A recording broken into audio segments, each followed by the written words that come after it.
Lento pero viene, el futuro se acerca, amanece el horizonte y su luz es rojinegra. Bueno, muy buenas tardes para todas y todos. Desde la Coordinadora de Procesos de Educación Popular en Lucha, les damos la bienvenida a este conversatorio que hemos llamado Surgimiento y Maduración. ¿Será que si hablo así es mejor? Sí, es que siento que tiene mucho eco. Que hemos llamado Surgimiento y Maduración de la Pedagogía del Oprimido. Agradecerles de antemano pues su participación. Antes de empezar me presento, mi nombre es Paola Picón, yo soy educadora popular del colectivo También el Viento, que es un proceso que hace parte o que está articulado a la Coordinadora de Procesos de Educación Popular en Lucha, y en esta oportunidad voy a estar a cargo de la moderación del espacio. Queríamos hacer una pequeña presentación general de lo que es la coordinadora. La coordinadora nace el 21 de julio del 2012 y en estos 6 años de vida pública pues ha empezado o ha sido un proceso que articula diferentes colectivos y grupos de trabajo en torno, digamos, a la educación popular. En estos momentos la coordinadora articula 7 procesos que se encuentran en 7 localidades de la ciudad de Bogotá, siendo estas la localidad de Santa Fe, de Suba, Los Mártires, San Cristóbal, Ciudad Bolívar, Usme y Kennedy. Y estos diferentes procesos pues desarrollan proyectos educativos que tienen que ver con pre-ICFES y preuniversitarios populares para jóvenes, talleres artísticos con niños y niñas, educación de adultas, también espacios de género, agricultura urbana y bueno, otros proyectos que pues están, digamos, articulados a la coordinadora. La coordinadora tiene o desarrolla diferentes actividades y una de esas actividades tiene que ver con el elemento de la formación y del debate alrededor de temas pues relacionados con la educación popular. De hecho, hace un mes estuvimos realizando las 6ª jornadas de educación popular, en donde tuvimos la oportunidad de presentar algunos ejercicios de sistematización de la experiencia de los procesos que hacen parte de la coordinadora. Y bueno, aprovechando que Lidia vino a visitarnos, quisimos convocar a este evento que tiene un objetivo puntual y es poder conversar con Lidia a propósito de las reflexiones que presenta en un libro que publicó en el 2015 y que se llama Paulo Freire, una biografía intelectual, surgimiento y maduración de la pedagogía del oprimido. Así que, pues sin más preámbulos, iniciaríamos con el conversatorio. La idea o la dinámica es que Lidia, digamos, presente el libro y luego podamos abrir una ronda o varias rondas de intervenciones, de preguntas, de aportes, reflexiones, comentarios, sugerencias. También recordarles que por ahí anda rotando la hoja de correos para que por favor nos regalen sus datos y así podamos enviarles el registro audiovisual del conversatorio y también pues la publicidad de las diferentes actividades que vamos a hacer pues en estos meses como coordinadora. También, otro aviso parroquial, ahí en la puerta hay una pequeña mesa de publicaciones donde van a encontrar algunos libros, revistas en relación pues al tema de la educación popular y también los 2 últimos números del boletín Educándonos, que es el órgano de difusión pues de la coordinadora. Entonces, pues rápidamente voy a presentar a Lidia. Lidia es doctora en filosofía de la Universidad de París y es magíster en ciencias sociales de la Facultad Latinoamericana de Ciencias Sociales Flaxo y es docente adjunta de la Universidad de Buenos Aires en la Cátedra de Historia de la Educación Argentina y Latinoamericana. También desde el 2015 es codirectora de la Maestría en Educación, Pedagogías Críticas y Problemáticas Socioeducativas también de la Universidad de Buenos Aires. Los temas que trabaja Lidia o digamos que esos de su interés pues están relacionados con la historia de la educación latinoamericana, de la educación de jóvenes y adultos y pues la educación popular. Además, Lidia está vinculada a la Confederación de Trabajadores de la Economía Popular, CETEPA. Así que pues le doy la palabra a Lidia, eso sí, no sin antes pues agradecerle por estar aquí, por el interés que ha pues tenido siempre en los procesos que venimos haciendo, digamos, las nuevas generaciones de educadoras populares, y pues nada, ya. Bueno, muchas gracias. ¿Me escuchan así?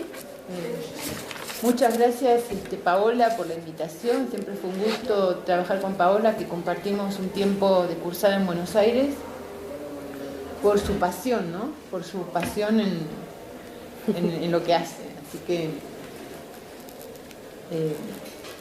un gusto estar acá. Muchas gracias a ustedes también por venir en la lluvia, en el clima. Así que es una alegría muy grande ver tanta gente joven interesada en este tema, ¿no? A veces uno dice, no estaremos ya... Le contaba hoy a unos amigos, hace un mes o dos estuve dando una charla sobre Paulo Freire con delegados de escuela del sindicato de la UTE, del sindicato docente de la ciudad de Buenos Aires. Y claro, los chicos escucharon hablar de Paulo Freire, pero no tienen la menor idea de qué es. Entonces cuando yo empiezo a decir, como yo de historia, lo primero que hago es ubicar. Digo, La pedagogía del oprimido se publica en 1970. Un estudiante, ¿no? Un delegado de escuela, no un estudiante. Dice, ¿cómo? ¿En qué año? 1970. ¿No hay algo más nuevo? Entonces, la verdad es que me parece... Es una pregunta que a mí me causó mucha gracia, me pareció muy interesante, ¿no? Como pregunta. Y qué suerte que está esa pregunta, ¿no? A mí me parece que la lectura de Freire es que hay muchos que están escribiendo alrededor de estas cosas. Es como cuando como se leen los clásicos, dice algún autor por ahí. Son esos textos como el de Freud, el de Marx, el de Nietzsche. Son textos sobre los que uno vuelve, ¿no? No para repetirlos, sino que han marcado época. Nosotros cuando damos historia de la educación latinoamericana, y digo nosotros porque el trabajo que hacemos, ese libro tiene mucho de trabajo personal, sin duda, pero siempre es en el marco de un equipo de trabajo con el que uno va discutiendo, con el que uno va pensando, ¿no? Hay otros textos que les dejamos por ahí para que compartan, que son de más fácil distribución. Ese otro porque es nuevo, lo publicamos nosotros como equipo, entonces es más fácil distribuirlo digitalmente, quiero decir, y también que te lo dejé un poco porque es todo el grupo de trabajo o parte importante del equipo de trabajo. Entonces me parece que la primera cosa es que la intención de ese libro no es hacerle un monumento a Freire. La mejor manera de matar un pensamiento es hacerle un monumento, ¿sí?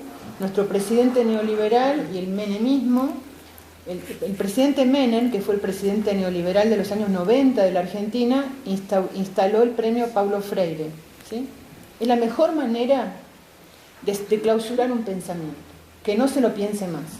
Le hacemos un monumento, lo enterramos bien profundo, le llevamos flores y hay una operación política discursiva, me parece a mí, ¿cómo se diría?, de uso de Freire. O sea, en los años 70, en la Argentina por lo menos, a Freire, y en Brasil también, ¿no? Ustedes saben que a Freire lo discute mucho el Partido Comunista brasileño y el Partido Comunista argentino no les gusta en los años 60, 70. Porque es muy reformista, dicen ellos, ¿no? Cuando vienen las dictaduras, en los años 70, Freire en la Argentina, es un libro, hay un decreto de la dictadura que prohíbe a Paulo Freire porque es comunista. Entonces, pobre Paulo Freire queda ahí, nadie sabe muy bien qué es, ¿no? Esas son operaciones de última hasta te diría más claras. Me parece que el neoliberalismo se ha ayornado mucho, aprenden mucho, y la operación ahora no es esa. No es decir que Paulo Freire es comunista o es reformista, es decir que es bueno, que es excelente, y tomar partes de su discurso, ¿no? Desarticulando el complejo discursivo, quiero decir, desarticulando toda la configuración discursiva de su propuesta.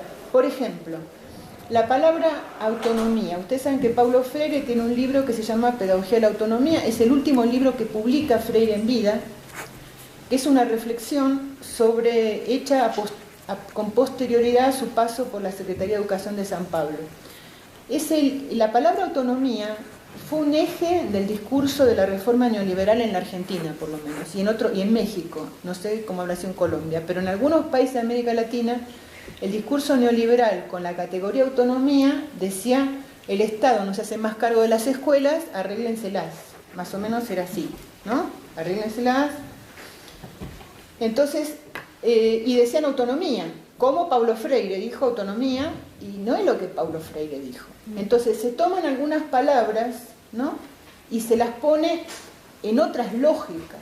Esas son operaciones de discurso hegemónico típicas. Entonces me parece que con Freire está pasando eso, y parte del esfuerzo del texto es hacer dos cosas. Una es justamente esto, tratar de reconstruir, o por lo menos hacer una lectura, ¿no?, de lo que me parece a mí es la configuración, lo que yo llamo la configuración discursiva, es decir, la configuración de sentido de todo el planteo que hace Paulo Freire, por un lado. Y por otro lado, ubicarlo históricamente. Entonces hablo de esas dos cosas. Ubicarlo históricamente, por eso el libro y la reflexión, a mí me parece que por supuesto que estas cosas son totalmente discutibles, pero me parece que el libro de Paulo Freire es la pedagogía del oprimido, que lo anterior es anterior a pedagogía del oprimido y lo que sigue es posterior a pedagogía del oprimido. Son variaciones son reflexiones sobre, pero sí ese libro marca, a mi manera de ver, y a la del equipo con el que nosotros trabajamos, marca un eje fundacional en la historia de la educación latinoamericana. Nosotros decimos que hay 3 momentos de la historia de la educación en América Latina. Uno es el momento de la conquista, cuando se destruye, no sé si se destruye, ¿no?, pero porque se conservó, se destruyó, pero hay una aniquilación, hay un genocidio, y hay por lo menos un intento de aniquilación y de desaparición de las culturas, hay una imposición de la cultura del invasor, que es sobre todo, o sea, la justificación de la conquista es la evangelización. Eso es lo que justifica ideológicamente el genocidio, ¿no? Hay mucho escrito sobre eso. Hay otro momento, nos parece a nosotros, fundacional, que es el siglo XIX, cuando empiezan a organizar, cuando surge la educación popular, que surge en el siglo XIX, cuando aparece el sujeto pueblo, que ahora vota y que además empiezan los gérmenes del capitalismo en América Latina, necesita mano de obra, trabajadores. El sujeto pueblo es un ciudadano y es un trabajador. Y aparece la educación popular con una cantidad de debates ahí, que lo vimos en el seminario, que no los vamos a resumir acá, pero en realidad tiene una historia larga la educación popular. En ese momento se torna hegemónico, más que el concepto de educación popular de Simón Rodríguez, por ejemplo, el concepto sarmientino de educación popular. Sarmiento tiene un libro, no sé si lo conocen a Sarmiento, que es como, no es muy conocido en Colombia. Sarmiento es el padre del aula en Argentina, así hay un himno que cantábamos en la escuela, padre del aula, Sarmiento inmortal. Y él tiene un libro muy importante que circuló en el siglo XIX por América Latina, que se llamó Civilización o Barbarie. Entonces, ¿por qué es tan importante ese libro? Porque después de las independencias latinoamericanas, lo que sucede en estos países son fuertes procesos de guerras civiles. Los países se desangran, no es que surgen las naciones victoriosas, surgen guerras civiles, porque las independencias no resuelven la cuestión social. A ver, para el negro, el enemigo no era España, era el dueño del campo, que era criollo. Entonces las contradicciones de clases son más complejas. En esa sangría que circula por América Latina, Bolívar sufre mucho con eso, escribe mucho de eso. aparece una explicación que es civilizatoria. El problema es la barbarie, el problema es la educación, la solución entonces es la educación. Y la escuela surge ligada fuerte en América Latina en el siglo XIX, los sistemas escolares surgen fuertemente ligados a un concepto de educación popular civilizatorio, ¿no? De imposición cultural. Esa es como una matriz bastante fundacional de los sistemas escolares. Después de eso, en los años 70, mediados del siglo XX, Paulo Freire, me parece, da otra explicación y dice, no es civilización, el problema no es la barbarie, el problema es la opresión. Entonces la categoría oprimido es central en el planteo freiriano. Cuando se habla, por ejemplo, entonces ubicar el conjunto de su pensamiento quiere decir también ubicar cuáles son los elementos centrales de su planteo, ¿no? Entonces, cuando él dice el problema es la opresión, está diciendo el problema es político, no es civilizatorio, no es escolar, no es educativo. El problema de América Latina, el problema de la opresión, el problema de la pobreza que no termina de resolverse, es un problema político. Entonces, ahí dice, ¿no? La educación está absolutamente ligada a la política, no se puede pensar. El educador tiene que saber a favor de quién y en contra de quién está educando, ¿no? No se puede pensar, si no lo sabe es porque lo está haciendo sin saberlo, pero para alguien está educando, para algún proyecto de sociedad está educando, para algún tipo de sujeto está educando. Entonces, cuando se recupera, por ejemplo, la idea de diálogo, uno ve en Argentina por lo menos escuelas progresistas, con sistemas que estimulan la creatividad de los niños y que se postulan como que toman conceptos freirianos y te hablan, por ejemplo, del diálogo, pero no te hablan de la política.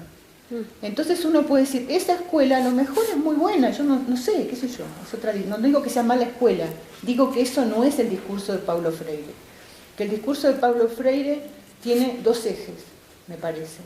Uno es la politicidad de la educación, de la cual se deriva la cuestión del oprimido.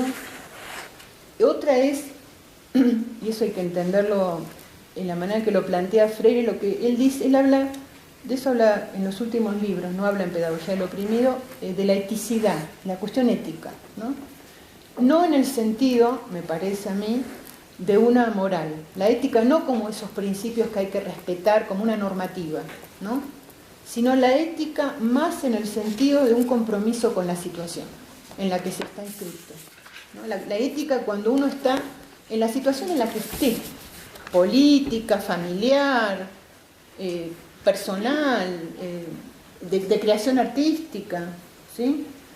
De creación filosófica, de creación pedagógica, en la situación en la que uno esté, la actitud de compromiso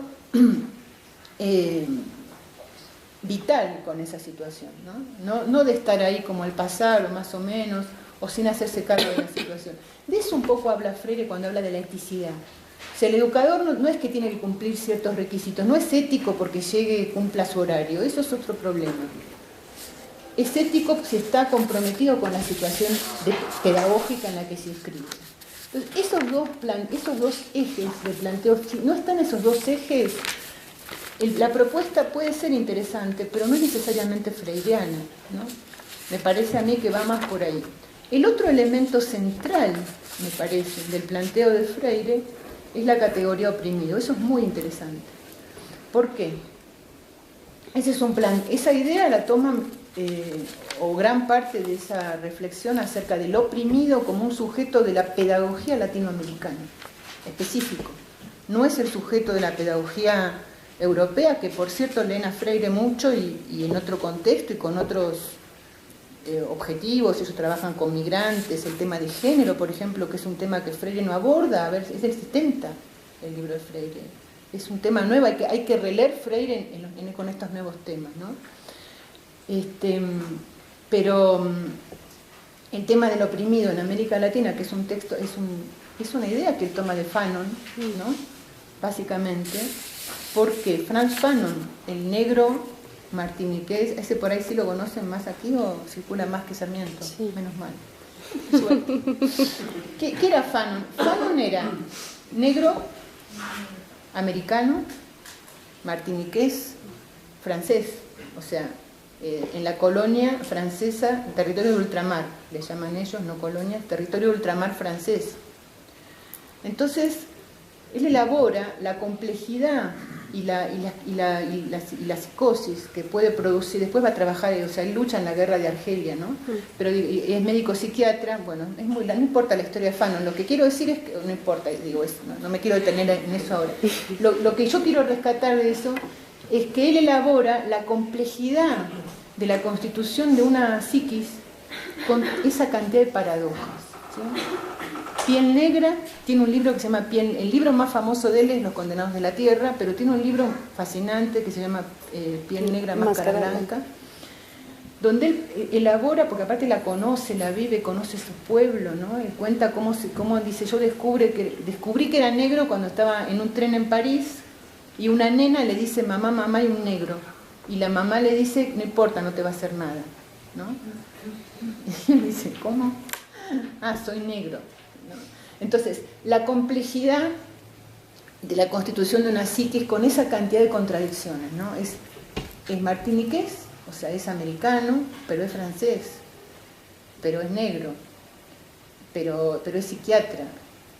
En fin, entonces, Freire retoma parte de ese planteo, por lo menos parte de ese planteo, para decir hay una especificidad en el sujeto pedagógico latinoamericano, que se llama oprimido, y que él en ese momento habla de la dualidad, ¿no? Dice, ¿qué quiere decir? Es un ser dual, dice en Pedagogía del Oprimido. ¿Qué quiere decir? Es un sujeto que se identifica, que quiere ser como su opresor. La única imagen que tiene de lo que es ser más, dice Freire, es parecerse a eso que lo oprime. Entonces no hay salida. Si la búsqueda es parecerse a eso que está en la lógica de la opresión, no hay posibilidad de que surja un proceso emancipatorio en esa lógica. Entonces dice, lo único que puede romper esa identificación con el opresor es la pedagogía. Ese es el planteo de Freire en los años 70. ¿Sí? A mí me parece que ese núcleo sigue teniendo vigencia. De todas maneras, también me parece que decir un sujeto dual, a la altura de los avances del psicoanálisis, del posmarxismo, es insuficiente. Podemos decir más cosas, ¿no? El problema de la identidad, de la multiplicidad de procesos de identificación. Entonces ahí podemos decir más cosas, pero hay algo de la serie de contradicciones que habitamos como sujetos latinoamericanos, que son específicas del continente y que tienen que ver con la imposibilidad de organizar procesos emancipatorios, digámoslo así, rápidamente. Hay una serie de críticas que Rancière le hace al planteo freiriano que son muy interesantes, pero vamos a dejarlas por ahí. Nada más, dos cosas más plantearía como para poder abrir una conversación. Una, me parece que así como la categoría oprimido creo que sigue teniendo actualidad, también algunas categorías de la cuestión metodológica de Freire. Y después les cuento un poquito cómo nosotros estamos releyendo estas cosas y trabajando en un proceso de talleres de formación de educadoras populares en el conurbano de la ciudad de Buenos Aires. Me parece que en el planteo, no el método Freire, porque eso a veces algunos dicen el método Freire, lo toman como si fuera una especie de ritual, eso Freire nunca lo dijo, nunca fue igual. Él hizo una campaña en Angicos creo que se dice en portugués, y después hizo otras cosas. Pero sí hay algunos elementos metodológicos que me parece que son centrales, muy interesantes. Uno es el tema generador. El tema generador es de qué voy a hablar cuando inicio un proceso de alfabetización o un proceso de educación popular. ¿De qué? ¿Cómo elijo el tema? Y ahí Freire, por supuesto, dice, elijo el tema, según lo que la comunidad ¿no? Tengo que hacer algún proceso de relevamiento de los intereses del barrio, la comunidad, el grupo, pero no solamente eso. Además, el tema generador que elige el educador quiere decir el que ocupa el lugar de educador, la persona, el colectivo, la agrupación, el partido, ¿sí? Los que están como sujetos educadores, elige también en función de su propia perspectiva política, de sus propios horizontes de sentido, ¿no? Entonces, el educador, por ejemplo, supónganse, en una comunidad identifica que, siempre pongo el mismo ejemplo, pero bueno, la palabra agua como un problema que suele ser un problema en los barrios, por lo menos en el conurbano bonaerense, y que además es una palabra muy potente porque te permite abordarla de múltiples enfoques, o sea, la puedes abordar desde el planteo económico, desde el planteo de la distribución. El problema no es el agua, sino la distribución del agua, desde el planteo de la contaminación, desde la apropiación del agua. Ustedes saben que hoy la pelea es por el agua, no el futuro. O sea, muchos dicen el que va a ser rico en el futuro no es el que tenga petróleo, sino el que tenga el agua. Cuando yo era, discúlpenme, pero cuando yo era muy jovencita, nosotros íbamos de campamento a un lugar en Bariloche soñado que se llama Lago Escondido. Siempre me pareció alucinante que uno pudiera ir ahí, un lago, un paisaje bellísimo, con montañas, un agua helada que te metías ahí, te bañabas, divino. Hace unos 20 años volví a ir. Cuando quise entrar al Lago Escondido, salieron unos señores con perros y fusiles. No les estoy mintiendo, armas largas. Yo no podía creerlo. Resulta que el Lago Escondido lo compró alguien, ¿sí? Y tiene dueño. Lago Escondido es les pongo, esto no es que pasa solamente en ese lugar de la Patagonia Argentina, esto está pasando en el mundo. Entonces el tema agua es un tema muy interesante como tema generador, porque me permite no solamente trabajar la problemática, ayudar a organizar el barrio, resolver la situación, sino que me abre la posibilidad de abrir, de ubicar. Me parece que la búsqueda del llamado, la palabra concientización, que es una palabra bastante complicada, pero la búsqueda del planteo pedagógico freiriano, o parte de esa búsqueda, es poder ubicar lo que a vos te pasa en un contexto más general, en un contexto geográfico, político, científico, poder saber qué es el agua, cómo está compuesta, por qué se contamina, cómo se evita la contaminación, qué pasa con el debate mundial. O sea, el problema de la señora que no puede lavar la ropa está en ese marco. Si entiende eso facilita que se pueda ubicar en el mundo. Ayer nos decía un compañero, ya no me acuerdo, hablé con mucha gente, por suerte, con cosas muy interesantes. En estos días estamos en un encuentro en Claxon, y alguien decía, bueno, pero una estudiante me decía, bueno, yo ahora terminé el curso y fui a trabajar a McDonald's porque es donde conseguí trabajo, pero sé lo que estoy haciendo, sé dónde estoy parada, ¿sí? No me creo el cuento de McDonald's, necesito laburar, necesito trabajar, perdón, laburar es bien argentino, necesito trabajar.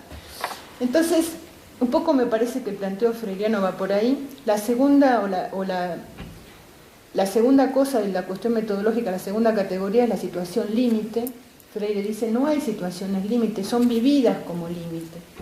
Cuando situación límite es cuando aparece que uno de ahí no puede salir, ¿no? De esa situación, la que fuera, es una situación que produce sufrimiento y de la que no hay salida.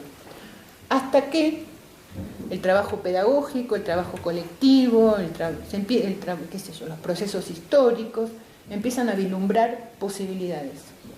Y ahí aparece entonces la categoría central, ¿no? Que es la de inédito viable. Esa novedad que no estaba y que aparece como posible, no solamente inédito, sino como algo que es posible.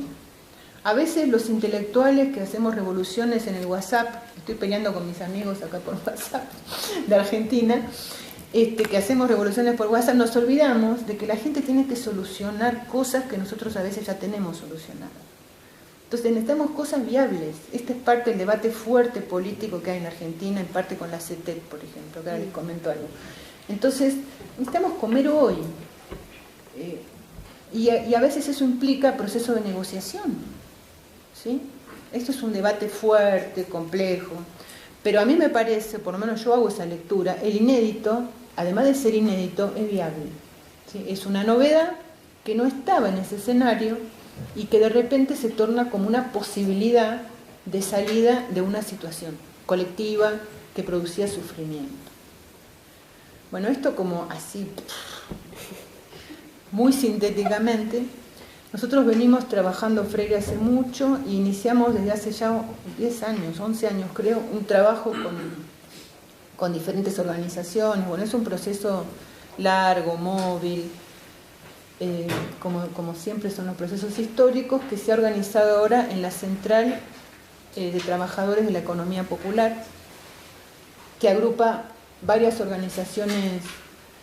Yo si querés después te mando materiales que explican mejor estas organizaciones, que agrupa varias organizaciones sociales, trabajo territorial, y que en este momento, bueno, hicimos varios tipos de trabajos diferentes. El año pasado empezamos con estos talleres. ¿Qué pasó? En los años del kirchnerismo se organizaron los subsidios, ¿no? Los subsidios, ¿cómo se llaman? Subsidios para trabajadores desocupados, con planes de organización que permitían a los trabajadores organizar cooperativas. Ese proceso está ahora en fuerte proceso de desmantelamiento, ¿sí? O sea, están sacando la posibilidad de organizar las cooperativas de trabajo. Pero lo que empezó lamentablemente a reflotar en la Argentina, en particular en el conurbano, son los merenderos. Los merenderos, comedores, no sé, son los lugares donde las mujeres del barrio empezaron a organizar. Hay mucha memoria, lamentablemente, de esto. O sea, la gente sabe mucho qué hacer cuando viene el hambre. Enseguida se organiza una olla popular, un merendero. Y eso, la verdad, que empezó a crecer lamentablemente mucho a partir del gobierno de Macri. Ya a mediados de 2016, a los 6 meses, ya crecían los merenderos.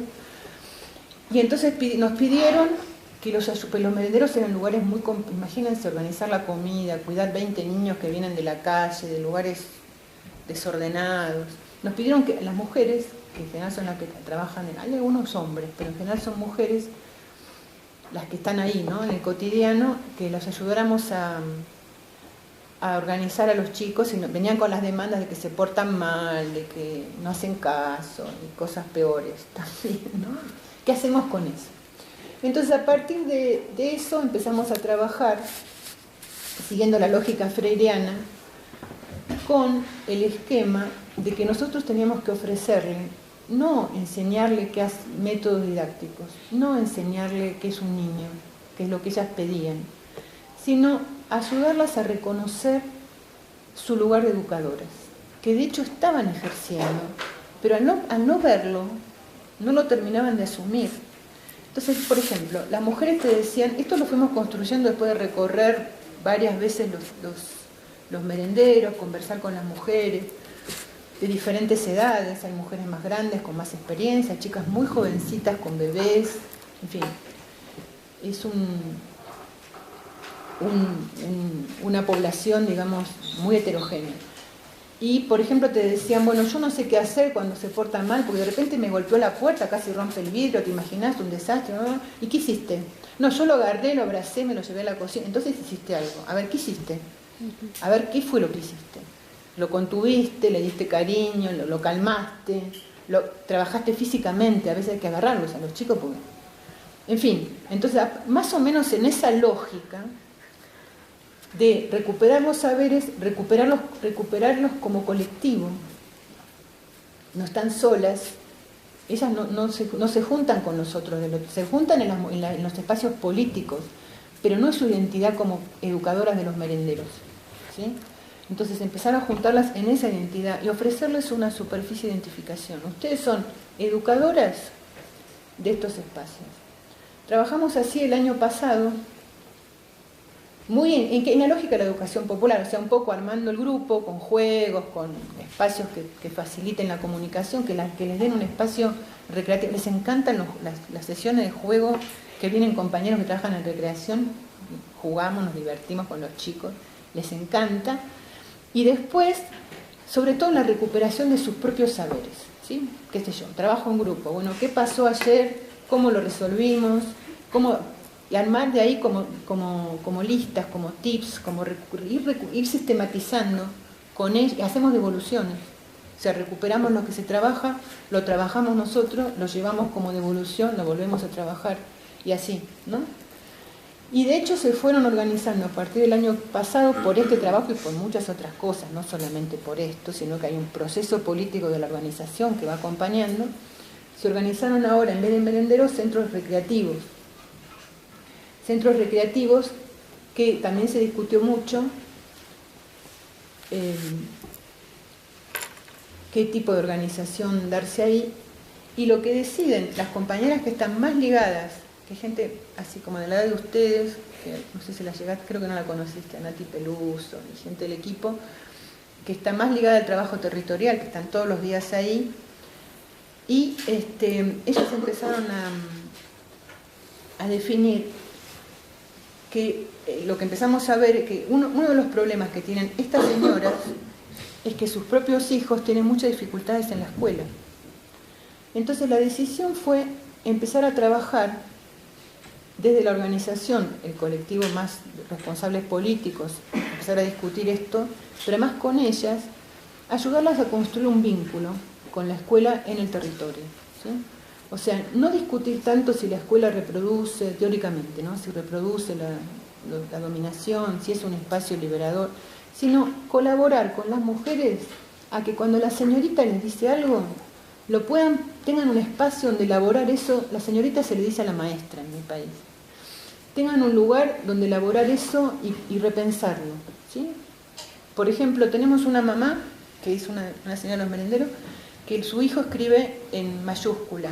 En Argentina hay que escribir en minúscula, qué sé yo, no sé por qué. Entonces la señorita le dice que no sabe escribir en minúscula, porque no sé, porque nunca le enseñaron, supongo. Y la mandó a la psicopedagoga. O sea, y la señora lo lleva a la psicopedagoga porque se lo dijo la señorita. Entonces, empezar a armar un espacio donde esas cosas se puedan procesar de otra manera, y ella le pueda ir a conversar amigablemente y decirle, mira, voy a buscar otra solución, o va por acá. No sé bien, en ese proceso estamos empezándolo ahora, ¿no?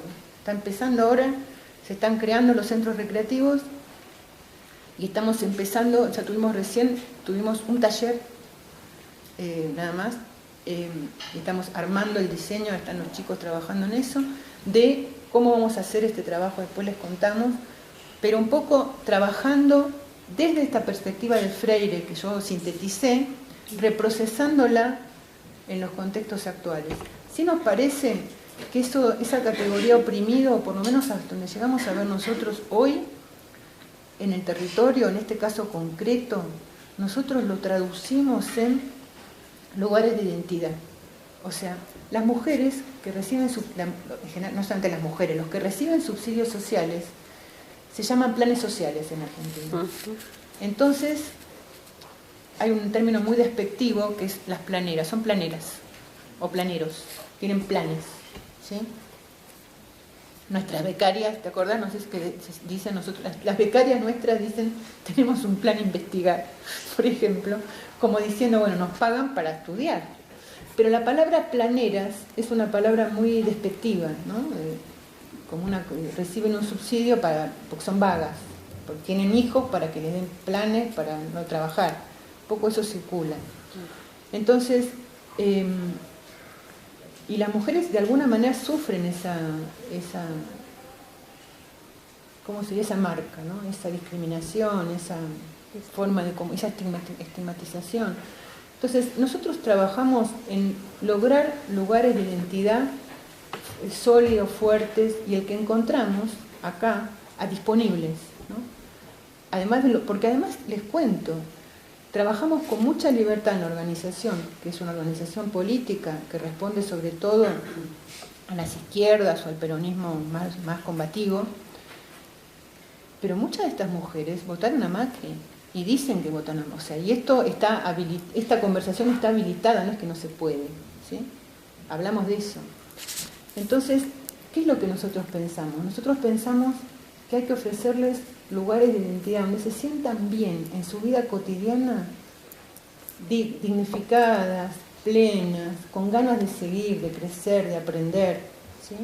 Entonces lo que encontramos ahí, lo que ellas estaban haciendo, es que se cargaron al hombro a sus hijos y a los chicos que andan por el barrio sueltos y les empezaron a dar un espacio de comida y de cuidado. Eso es un lugar educativo, ¿sí? Entonces empezamos a trabajar, trabajar sobre eso.